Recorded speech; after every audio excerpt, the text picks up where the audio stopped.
Hi, this is Damon Southward. Thanks for joining me today.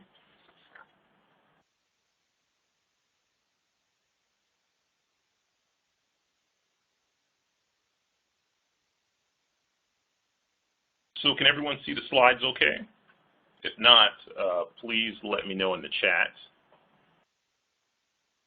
Thank you. So here's an overview. REITs, what to sell, what to buy. Preferreds, 8 to 9% yields and going higher with rates. Great opportunity for income. Improving economy plays. Double-digit yield plays amid an improving economy. Distressed opportunities. 100% plus upside opportunities as balance sheets improve. Options as a portfolio hedge and for income. Note that at the end we will have a Q&A session, so be thinking of questions in advance. Please submit them as you think of them so that they are queued up at the end.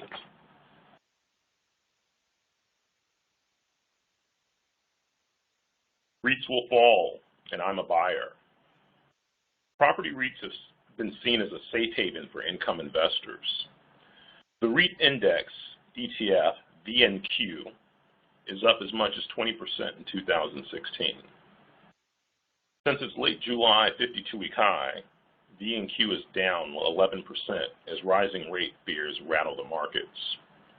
I'm preparing a buy list of individual names, as some stories will continue to perform. Think that you can selectively buy REITs. While I expect higher rates to weigh on the group as a whole, there are individual stories that will perform.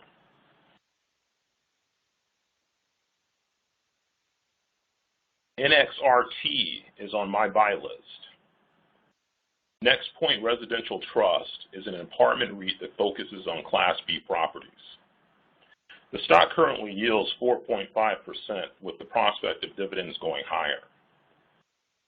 NXRT has come in 14% off its 52-week high, which was set in September. Personally, I think there is a bubble in Class A apartments, and we're already starting to see rental rates contract. I think Class B, with rents of $600 to $1,000 per month, has been overlooked. This is a strategy that is generating a return on investment of over 20% for NXRT. The company has done a good job on the acquisition front and currently has a backlog of projects that it can continue to build value through. I also wanted to point out that I'm eyeing some business development corps, BDCs, that trade at big discounts to NAV but benefit from rising rates because of the floating rate nature of their loan portfolio.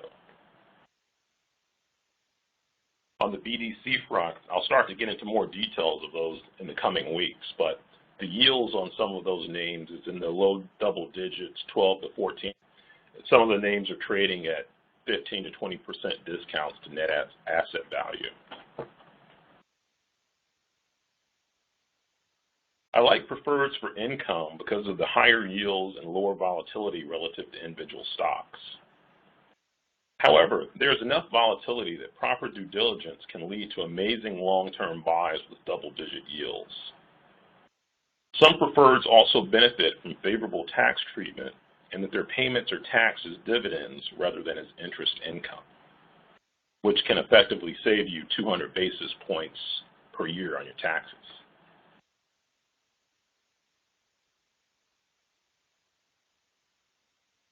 The current environment for preferreds.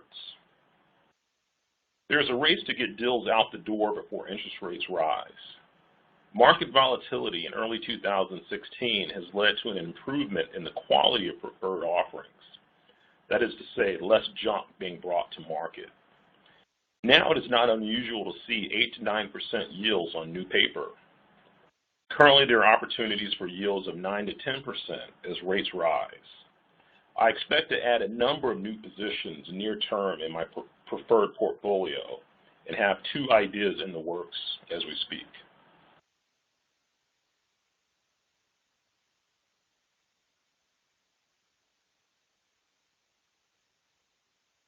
TK LNG Partners LP is a 9% cumulative preferred. Cumulative means that if for some reason distributions are suspended, they continue to accrue. No distribution can be made on common shares unless payment in full is made on the preferreds. When buying a preferred, I tend to focus on companies whose whole business model is focused on paying a common share dividend, as that provides great incentive to make sure the preferred gets paid. The ticker for this preferred is TGP Preferred A. Note that brokers vary in how they identify preferreds. Usually they are identified with a base symbol of the common, in this case TGP, followed by a combination that indicates the security is a preferred. For example, PR or P to indicate preferred, and then the series of preferred, such as A, B, or C. In this case, this is an A series preferred. It is TKLNG's first preferred in the public markets. This is a $25 par security that we bought less than 2 weeks ago, slightly below par. It is not callable until 2021, which provides a 5-year window before having to worry about it being called away. That's 9% in an environment where many people are happy to get 2 to 3%.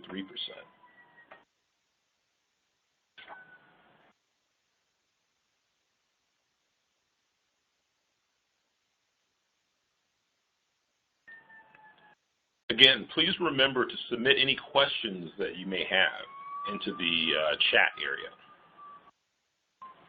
Improving economy opportunities. I expect to see materials and energy stocks outperform in an improving economy. For example, coal has been one area I've been adding exposure. CNXC is a coal MLP I added to the portfolio in June. It is up almost 100% and paying a yield of 25% at our purchase price. One group of stocks that I think are currently offering some intriguing opportunity are energy and materials stocks that recently emerged from bankruptcy. Post-bankruptcy values of some of these names were based on lower commodities prices. However, commodities such as oil, natural gas, and coal have seen big advances in recent weeks and months. As a result, some of these stocks, which are effectively post-bankruptcy IPOs, can be deemed as pretty cheap.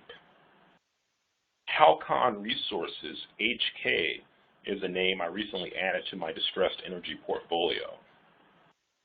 There's also a recent distressed IPO in the coal space that I'm eyeing that's currently trading on the pink sheets and waiting for more liquidity before presenting it to subscribers.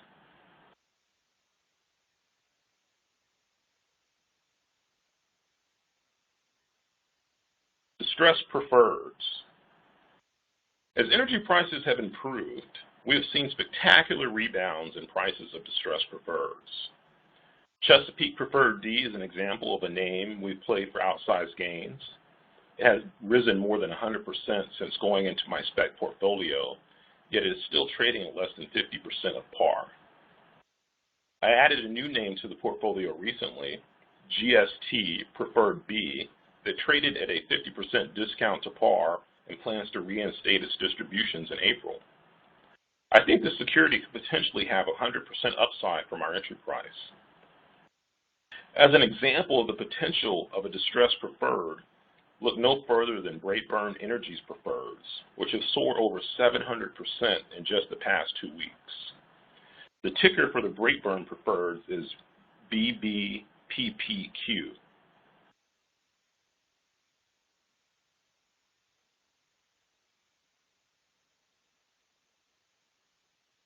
I think that the writing of options is an overlooked income strategy. My approach is to identify my ideal price for owning a security, then seeing if I'm being paid appropriately for the risk of writing that option. If the stock does not fall to the strike price, then I make 100% profit. If it does, then I own the stock at a much lower price, minus the option premium I was paid. Generally, I tend to write puts rather than writing calls. I like to wait for periods of increased volatility so that I can take advantage of spikes in premiums.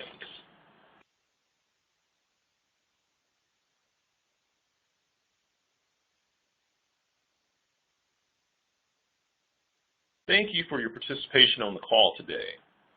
Note that each morning you can find a summary of my ideas under the Scalp ticker.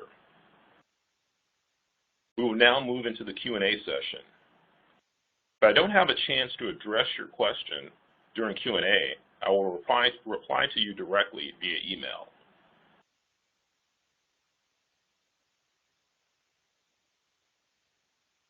So one question so far, someone asked, are you still in the GST Preferred B or not yet? When is a good time to jump in? So we purchased GST Preferred B, I think it was in August, at about a little bit under $12, and today it's trading at about $14. This is the preferred I mentioned in the slide presentation a few moments ago that was trading at less than 50% of par, has indicated plans to resume their distribution. So with this particular company, they've suspended distributions. And since this is a cumulative preferred, those distributions continue to accrue.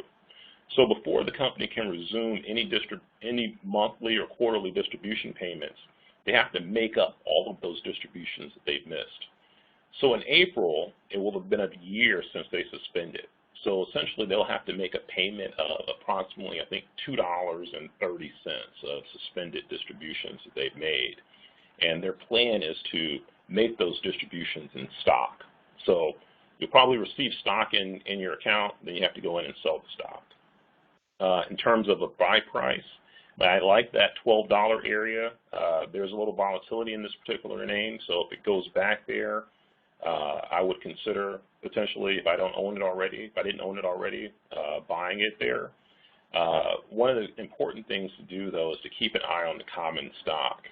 I noticed that the common stock of GST was running recently on high volume, which indicates to me that there may be something positive going on in the name.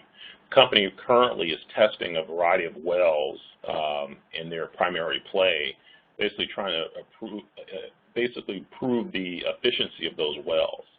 If this data comes back positively, I think GST could potentially be a takeover candidate. And if that does occur, then I would expect the preferreds to potentially trade to par value. Next question, what's the buy limit on the TGP Preferred A? Now, I'd be willing to own these up to probably about $25.20. They're in the $25 area now, so I think there's still an opportunity to buy them. I like the 9% yield. Before putting this idea out there, I looked at the bonds, and the bonds, I always like to look at the bonds to kind of see what fixed income investors are thinking about in terms of the underlying debt. And the bonds on almost across the board are trading at par value. So if you have any additional questions, feel free to submit them. And if not, at this time, you can always use the Talk to Us feature on Trader in Play. And any questions that you have, just add my name to it. Say, hey, Scalp, what do you think about this? And I'll reply directly to you. Please remember to leave your email address if you are leaving a question, because if I don't have the email address, I won't be able to reach you. Okay, thanks again for joining us today. And again, if you have any questions at a later point, feel free to send them in to Talk to Us.